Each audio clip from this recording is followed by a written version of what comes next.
Hi friends, welcome to learning academy Kannada YouTube channel. ಮೊದಲ ಬಾರಿ ನಮ್ಮ ಒಂದು ಯೂಟ್ಯೂಬ್ ಚಾನಲ್ ನೋಡ್ತಾ ಇದ್ದರೆ ಅಥವಾ ಇದುವರೆಗೂ ಸಬ್ಸ್ಕ್ರೈಬ್ ಮಾಡದೇ ಇದ್ದರೆ ಸಬ್ಸ್ಕ್ರೈಬ್ ಮಾಡಿ ಮತ್ತು ಸಪೋರ್ಟ್ ಮಾಡಿ ಅಂತ ಹೇಳ್ತಾ ಇವತ್ತಿನ ಒಂದು ಹೊಸ ವಿಡಿಯೋ ಬಂದುಬಿಟ್ಟು KPTCL ಪವರ್ ಮ್ಯಾನ್ ನೇಮಕಾತಿ 2024 ಪವರ್ ಮ್ಯಾನ್ ಮತ್ತು ಸ್ಟೇಷನ್ ಅಟೆಂಡೆಂಟ್ ಈ ಒಂದು ಹುದ್ದೆಗೆ ಸಂಬಂಧಿಸಿದಂತೆ ಹಲವಾರು ವಿಡಿಯೋಗಳು ನಮ್ಮ ಒಂದು ಯೂಟ್ಯೂಬ್ ಚಾನಲಲ್ಲಿ ನೀವು ನೋಡಿರ್ಬೋದು. ಕಟ್ ಆಫ್ ಬಗ್ಗೆ ನೋಡಿದ್ದೀರಾ, 2 ಲೈವ್ ಡೌಟ್ ಸೆಷನ್ಗಳನ್ನ ಸಹ ನೋಡಿದ್ದೀರಾ. ನಿನ್ನೆ ಆ ಒಂದು ಲೈವ್ ಡೌಟ್ ಸೆಷನ್ ಸಹ ಮುಗಿದೋಯ್ತು. ಈಗ ಎಲ್ಲರಿಗೂ ಗೊತ್ತಾಗಿದೆ ಕೋರ್ಟ್ ತೀರ್ಪು ಏನು ಬರಬಹುದು ಅಂತ.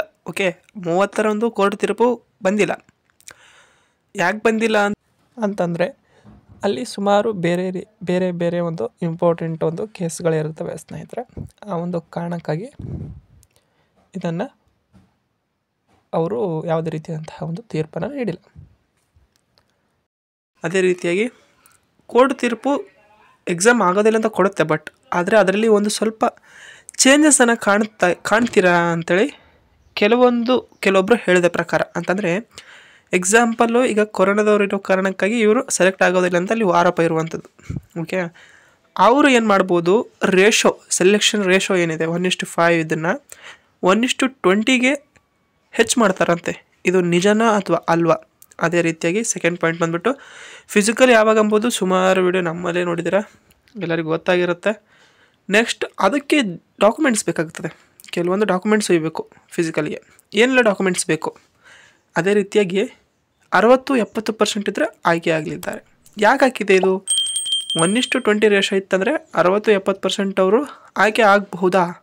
ಇದನ್ನು ಈ ಒಂದು ವಿಡಿಯೋದಲ್ಲೇ ಡಿಸ್ಕಷನ್ ಮಾಡ್ತಾ ಹೋಗೋಣ. ವಿಡಿಯೋವನ್ನು ಕೊನೆವರೆಗೂ ನೋಡ್ತಾ ಹೋಗಿ ಸ್ನೇಹಿತರೆ. ಮೊದಲಿಗೆ ಬಂದುಬಿಟ್ಟು ಈ ಒಂದು KPTCL power man station attender ನೇಮಕಾತಿ 2024 ಫಿಸಿಕಲ್ ಅಗತ್ಯವಿರುವಂತಹ ದಾಖಲೆಗಳು ಹಾಗೆ ರಿಸಲ್ಟ್ ರೇಷೋ. ಮೇನ್ 2 ಟಾಪಿಕ್ ಬಂದುಬಿಟ್ಟು ನಮ್ಮದು ಫಿಸಿಕಲ್ ಅಗತ್ಯವಿರುವ ದಾಖಲೆಗಳು ಮತ್ತು ರಿಸಲ್ಟ್ ರೇಷೋ ಇವತ್ತಿನ ಒಂದು ವಿಡಿಯೋದಲ್ಲಿ ಹೇಳ್ತಾ ಇರುವಂಥದ್ದು. ಎಲ್ಲರಿಗೂ ಗೊತ್ತಾಯಿದೆ ಕೋರ್ಟ್ ತೀರ್ಪು ಎಕ್ಸಾಮು ನಡೆಯೋದಿಲ್ಲ ಅಂತೇಳಿ 100% ಮುಗಿದೋಯ್ತು, ಎಕ್ಸಾಮು ನಡೆಯೋದಿಲ್ಲ.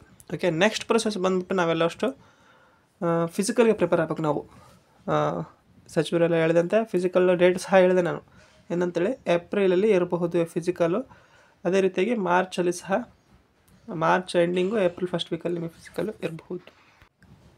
ರಿಸಲ್ಟು ಬರೋದಿಲ್ಲ ಅಂತೇಳಿ ಹೇಳಿದ್ವಿ. ನೆಕ್ಸ್ಟ್ ಬಂದುಬಿಟ್ಟು ಫಿಸಿಕಲ್ ಸಹ ಏಪ್ರಿಲ್ ಮತ್ತು ಮಾರ್ಚಲ್ಲಿ ಫಿಸಿಕಲ್ಲು ಸಹ, ಅಂದರೆ ಮಾರ್ಚು ಲಾಸ್ಟ್ ವೀಕು ಮತ್ತು ಏಪ್ರಿಲು ಫಸ್ಟ್ ವೀಕಲ್ಲಿ ನಿಮಗೊಂದು ಫಿಸಿಕಲ್ಲು ಸಹ ಇರ್ತದೆ ಸ್ನೇಹಿತರೆ. ನೆಕ್ಸ್ಟ್ ಬಂದುಬಿಟ್ಟು ಫಿಸಿಕಲ್ಗೆ ಅಗತ್ಯವಿರೋ ದಾಖಲೆಗಳು. ನೀವು ಫಿಸಿಕಲ್ಗೆ ಹೋಗ್ಬೇಕಂತಂದರೆ ಕೆಲವೊಂದು ಡಾಕ್ಯುಮೆಂಟ್ಸು ರಿಕ್ವೈರ್ಡ್ ಇರುತ್ತೆ, ಅಂದರೆ ಅಗತ್ಯವಿರ್ತದೆ. ಯಾವೆಲ್ಲ ಡಾಕ್ಯುಮೆಂಟ್ಸ್ ಬೇಕು ಅಂತೇಳಿ ನೋಡ್ತಾ ಹೋಗೋದಾದರೆ 100% ಇವೆಲ್ಲ ಡಾಕ್ಯುಮೆಂಟ್ಸು ನಿಮಗೆ ಒಂದು ಆಲ್ ಟಿಕೆಟಲ್ಲಿ ಕೊಟ್ಟಿರ್ತಾರೆ, ಎಲ್ಲ ಡಾಕ್ಯುಮೆಂಟ್ಸನ್ನು ತೆಗೆದುಕೊಂಡು ಹೋಗ್ಬೇಕಂತೇಳಿ. ಆ ಒಂದು ಡಾಕ್ಯುಮೆಂಟ್ಸ್ ಯಾವ್ಯಾವು ಅಂತಂದರೆ ಮೊದಲಿಗೆ ಬಂದುಬಿಟ್ಟು ಅಡ್ಮಿಟ್ ಕಾರ್ಡು ಅಥವಾ ಹಾಲ್ ಟಿಕೆಟ್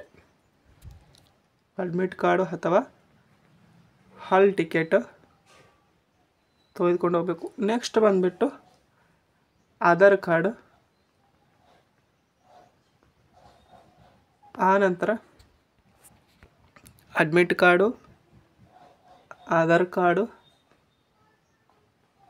ನೆಕ್ಸ್ಟ್ ಬಂದುಬಿಟ್ಟು ಇರುವಂಥದ್ದು ನಿಮ್ಮ ಒಂದು caste certificate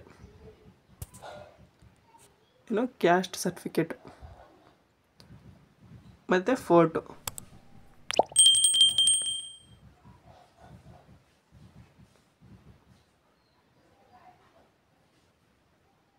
admit card, Aadhaar card, caste certificate, photo ಮತ್ತು ಇಷ್ಟೇ ಸ್ನೇಹಿತರೆ. ಇಷ್ಟೆಲ್ಲ ತೆಗೆದುಕೊಂಡು ಹೋದರೆ ಆಯಿತು. ಕ್ಯಾಸ್ಟ್ ಸರ್ಟಿಫಿಕೇಟ್ ಯಾಕಪ್ಪ ಅಂತಂದರೆ ನಿಮಗೆ ಅಲ್ಲಿ ರಿಲ್ಯಾಕ್ಸೇಷನ್ ಒಂದು ಸಿಗಬೇಕಲ್ಲ, ಆ ಒಂದು ಕಾರಣಕ್ಕಾಗಿ ಕ್ಯಾಸ್ಟ್ ಸರ್ಟಿಫಿಕೇಟ್ ಕೇಳ್ತಾರೆ. ನೆಕ್ಸ್ಟ್ ಬಂದುಬಿಟ್ಟು ಆಧಾರ್ ಕಾರ್ಡು ಒಂದು ID ಪ್ರೂಫ್ಗಾಗಿ, ಅಡ್ಮಿಟ್ ಕಾರ್ಡು ತೆಗೆದುಕೊಂಡು ಹೋಗ್ಬೇಕು, ಫೋಟೋ. ಮತ್ತು ಮೇಯ್ನಾಗಿ ಇನ್ನೊಂದು ಯಾವುದಪ್ಪ ಅಂತಂದರೆ ಅದು SSLC ಮಾರ್ಕ್ಸ್ ಕಾರ್ಡು ಇದು ತೆಗೆದುಕೊಂಡು ಹೋಗ್ಬೇಕು ನೀವು. ಇಷ್ಟು ಒಂದು 5 ಡಾಕ್ಯುಮೆಂಟ್ಸ್ ನಿಮ್ಮಲ್ಲಿ ಇತ್ತು ಅಂತಂದರೆ ಓಕೆ, ಈ 5 ಡಾಕ್ಯುಮೆಂಟ್ಸ್ ತೊಗೊಂಡ್ಬೇಕು. SSLC marks card, admit card, Aadhaar card, caste certificate with photo. Okay, ಇಷ್ಟು ಡಾಕ್ಯುಮೆಂಟ್ಸು ನಿಮಗೆ ಅಗತ್ಯವಿರುವಂತಹ ಒಂದು ದಾಖಲೆಗಳಾಗಿರ್ತವೆ ಈ ಒಂದು KPTCL ಪವರ್ ಮ್ಯಾನು ಫಿಸಿಕಲ್ಗೆ. ಓಕೆ ಸ್ನೇಹಿತರೆ, ಇದಿಷ್ಟು ದಾಖಲೆಗಳು ಹೋದರೆ ಮುಗಿದೋಯ್ತು, ನಮ್ಮ ಫಿಸಿಕಲ್ಲು ಮುಗಿಯುತ್ತೆ. ಟೋಟ್ಲಾಗಿ 5 ಫಿಸಿಕಲ್ ಕಂಬ ಹತ್ತೋದು ಸೇರಿದರೆ ಉಳಿದಂಥ 4 ಇರ್ತವೆ. ಆ 4ರಲ್ಲಿ ನೀವು 2ರಿಂದ 3 ಕ್ವಾಲಿಫೈನ ಆಗಬೇಕು. ರನ್ನಿಂಗು ಮತ್ತು ಗುಂಡೆಸೆತ ಇವೆಲ್ಲ ಎಲ್ಲಷ್ಟು ನಾನು ಈಗಾಗಲೇ ನಮ್ಮ ಒಂದು ಯೂಟ್ಯೂಬಲ್ಲಿ ಹೇಳ್ತೀನಿ. ಆ ಒಂದು ವಿಡಿಯೋವನ್ನು ನೀವು ನೋಡಿದ್ರೆ ಗೊತ್ತಾಗುತ್ತೆ. ನೆಕ್ಸ್ಟ್ ಬಂದುಬಿಟ್ಟು ರಿಸಲ್ಟ್ ರೇಷೋ. ಇದು ಟ್ರೆಂಡಿಂಗ್ ಅಂತಲ್ಲ, ಇದು ಎಲ್ಲರಲ್ಲೂ ಕಾಡ್ತಾ ಇರುವಂಥ ವಿಷಯ. ಕೆಲವೊಬ್ರು ಹೇಳ್ತಾ ಇದ್ದಾರೆ, ಓಕೆ, ಎಲ್ಲರೂ ಹೇಳ್ತಾ ಇಲ್ಲ, ಕೆಲವೊಬ್ರು ಹೇಳ್ತಾ ಇದ್ದಾರೆ ಯೂಟ್ಯೂಬಲ್ಲಿ 1:5 ರೇಷೋ ಅಂತೇಳಿ ಕೊಟ್ಟಿದ್ರು ಅವರು ಒಂದು ನೇಮಕಾತಿಯಲ್ಲಿ ಅಥವಾ ಅಧಿಸೂಚನೆಯಲ್ಲಿ. ಈಗ ಕೋರ್ಟ್ ಏನು ತೀರ್ಪು ಕೊಟ್ಟಿದೆ ಅಂತಂದರೆ 1:5 ರೇಷೋನ ತಡೆ ಹಿಡಿಯಲಾಗಿದೆ ಅಂತೆ. ರೇಷೋ ಬಿಡುವಂಥದ್ದು 1:20. 1:20 ರೇಷೋದಲ್ಲಿ ನಿಮಗೆ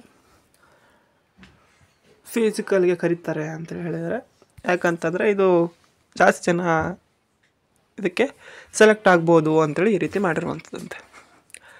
ಹೇಳ್ತಾನೆ ಕೇಳಿ ಸ್ನೇಹಿತರೆ, 1:20 ರೇಷೋದಲ್ಲಿ ನಿಮ್ಗೆ ಆಯ್ಕೆ ಅಂತೂ ಮಾಡೋದೇ ಇಲ್ಲ. ಓಕೆ, ನಿಮ್ಗೆ ಮಾಡಿದರೆ 1:5 ರೇಷೋದಲ್ಲಿಯೇ ನಿಮಗೆ ನೇಮಕಾತಿಯನ್ನು ಕಳಿಸ್ತಾರೆ.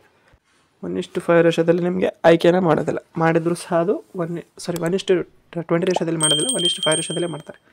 1:20 ಮಾಡಿದರೂ ಸಹ 60-70% ಇದ್ದವರು ಆಯ್ಕೆ ಆಗುವಂಥ ಸಾಧ್ಯತೆ ಇಲ್ಲ ಸ್ನೇಹಿತರೆ. ಅದನ್ನು ನೆನಪಿಟ್ಕೊಳ್ಳಿ. ಯಾಕಪ್ಪ ಅಂತಂದರೆ ಅರ್ಜಿ ಸಲ್ಲಿಸಿದವರು 6 ಲಕ್ಷ. ಓಕೆ, 6 ಲಕ್ಷ ಜನ ಅರ್ಜಿ ಸಲ್ಲಿಸಿದರೆ 6 ಲಕ್ಷ ಅಲ್ಲಿ ಎಷ್ಟು 1:5 ಅಂದ್ರೆ 10,000 ಜನ ಸೆಲೆಕ್ಟ್ ಆಗ್ತಾರೆ. ಅದು 1:20 ಅಂತ ಹಿಡ್ಕೊಳ್ಳಿ. 4 × 5 ಎಷ್ಟು 4 ಪಟ್ಟು. ಇದರ ಒಂದು 4 ಪಟ್ಟು ಅಂತಂದರೆ 40,000 ಜನ ಆಯ್ಕೆ ಆಗ್ತಾರೆ ಅಷ್ಟೇ.